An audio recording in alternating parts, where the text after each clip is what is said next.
प्रताप नारायण मिश्र जी का निबंध स्वार्थ। इस गुण को हमारे पुराने ऋषियों ने बुरा कहा है, पर हमारी समझ में इस विषय में उनका कहना अप्रमाण है, क्योंकि जो जिस बात को जानता ही नहीं, उसके वचनों का क्या प्रमाण। वन में रहे, कंदमूल खाए, भोजपत्र पहने, पोथियां उलटते, राम राम श्याम श्याम करते जन्म बिताया। न कभी कोई धंधा किया, न किसी की नौकरी की, न किसी विदेश से काम पड़ा, फिर उन्हें स्वार्थ का मजा क्या मालूम था। यदि कहिए कि नवीन ऋषियों में महाराज भर्तृहरि ने भी तो तेमी मानुष राक्षसा परहितम स्वार्थाय निघ्नन्ति ये लिखा है, तो हम कहेंगे उन्होंने केवल पुराने लोगों की हां में हां मिलाई है, या जानबूझ के धोखा दिया है। नहीं तो स्वार्थ कोई बुरी वस्तु नहीं है, सदा से सब उसी का सेवन करते आए हैं। हिंदुओं का राज्य था, तब ब्राह्मण चाहे जो करें अदंड्य था, क्योंकि राजमंत्री तथा कवि यही होते थे। इससे अपने को सब प्रकार स्वतंत्र बना रखा था। यह स्वार्थ न था तो क्या था। मुसलमानी अमलदारी में भी राजा जो करे सो न्याय था। बादशाह का जुल्म भी ऐन साफ समझा, उसमें भी स्वार्थ ही का डंका बजता था। आजकल अंग्रेजी राज्य में तो ऐसा कोई काम ही नहीं है जो स्वार्थ से खाली हो। नहीं तो दो चार बातें बतलाइए जो केवल प्रजा ही के हितार्थ की गई हों। कोई काम बतलाइए जिसमें हिंदुस्तान की महान हानि के लिए छोटा सा लाभ भी उठा रखा गया। चाहे जितना सोचिए, अंत में यही कहिएगा कोई नहीं। फिर हम क्या बुरा कहते हैं। स्वार्थ में बुराई कोई नहीं, सभी सदा से करते आए हैं।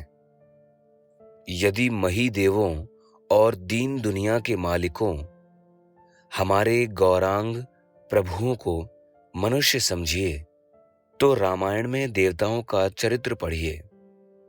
रामचंद्र लक्ष्मण सीता को 14 वर्ष बन बन फिराया, भरत को अयोध्या में रख के उपवास कराया, दशरथ जी के प्राण ही लिए। क्यों?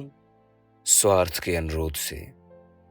गोस्वामी जी ने खोल के कही दिया है, आए देव सदा स्वार्थी।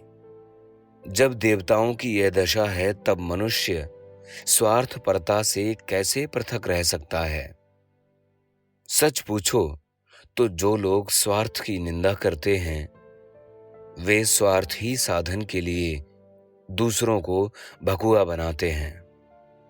दूसरों को दया, धर्म, न्याय, निस्वार्थ इत्यादि के भ्रम जाल में न फंसावें, तो अवसर पर अपनी टही कैसे जमावें। इसमें हमें निश्चय हो गया है कि चतुर बुद्धिमान नीतिज्ञ पुरुषों के लिए स्वार्थ कभी किसी दशा में अत्याज्य नहीं है।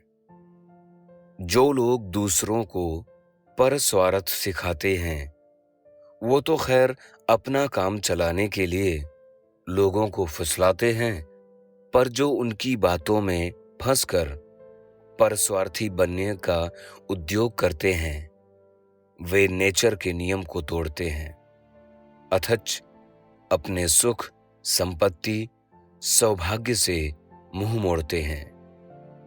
नहीं तो बड़ों में निस्वार्थी है कौन? क्या देवता लोग राक्षसों का भला चाहते हैं?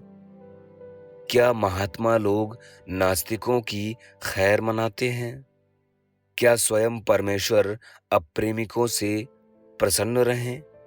फिर परस्वार्थ कहाँ की बलाय है। सब स्वार्थ तत्पर हैं। हाँ, अपने अपने कुटुंब, अपनी जाति, अपने देश की झूठन काठन थोड़ी सी इतरों को भी देनी चाहिए, जिसमें यश हो। पर स्वार्थ ऐसी मजेदार चीज को बुरा समझ के उससे दूर रहना निरी मूर्खता है। जो लोग बड़े त्यागी, बैरागी, भक्त विभक्त होते हैं, वे तो स्वार्थ को छोड़ते ही नहीं। वे दुनिया के सुखों को छोड़ के महासुख स्वरूप सच्चिदानंद को चाहते हैं। अतः बड़े भारी स्वार्थ साधक हैं। फिर गृहस्थी करके, दुनिया में रह के निस्वार्थ या पर स्वार्थ पर मरना कहाँ की बैल अच्छी है। स्वार्थ न हो तो संसार की स्थिति ही न हो।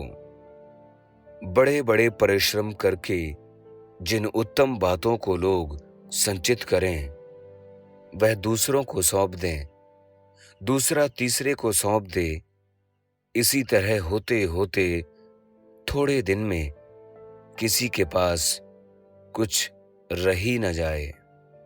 इसी से कहते हैं स्वार्थ समुद्धरेत प्राज्ञा। बहुत ही न्यून स्वार्थ बुरा है।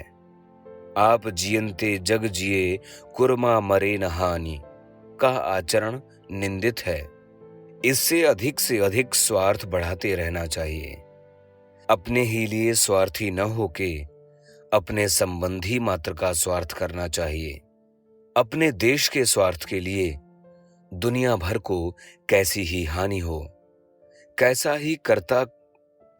ही कर्तव्य कर उठाना चाहिए, क्योंकि इसके बिना निर्वाह नहीं है।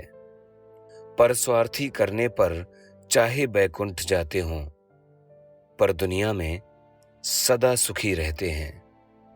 और हमारे महामंत्र के मानने वाले दिन दूनी रात चौगनी उन्नति किया करते हैं। भारत और इंग्लैंड सबके प्रत्यक्ष प्रमाण हैं। फिर भी न जाने कब हमारे देशी भाई स्वार्थ की महिमा जानेंगे। हम प्रतिज्ञा पूर्वक कहते हैं, जो कोई स्वार्थ साधन के लिए निंदा, स्तुति, पाप पुण्यादि का विचार न करेगा, वह थोड़े ही दिन में सब प्रकार संपन्न हो जाएगा और अंत में किसी को उसकी निंदा करने का साहस न होगा। महात्मा कह गए हैं, समर्थ को नहीं दोष गुसाई। स्वार्थ साधन में दक्ष होने से बेईमान मनुष्य चतुर कहलाता है, हत्यारा वीर कहलाता है, पर निंदक स्पष्ट वक्ता कहलाता है। जिस पर महात्मा की दया होती है, वही स्वार्थ साधन तत्पर होता है।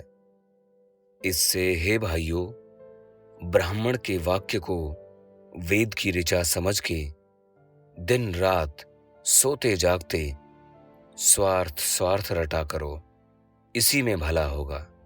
नहीं सदा यों ही अवनति होती रहेगी, जैसी महाभारत के समय से होती आई है। प्रताप नारायण मिश्र जी का निबंध स्वार्थ। वाचक निर्मल मिश्र।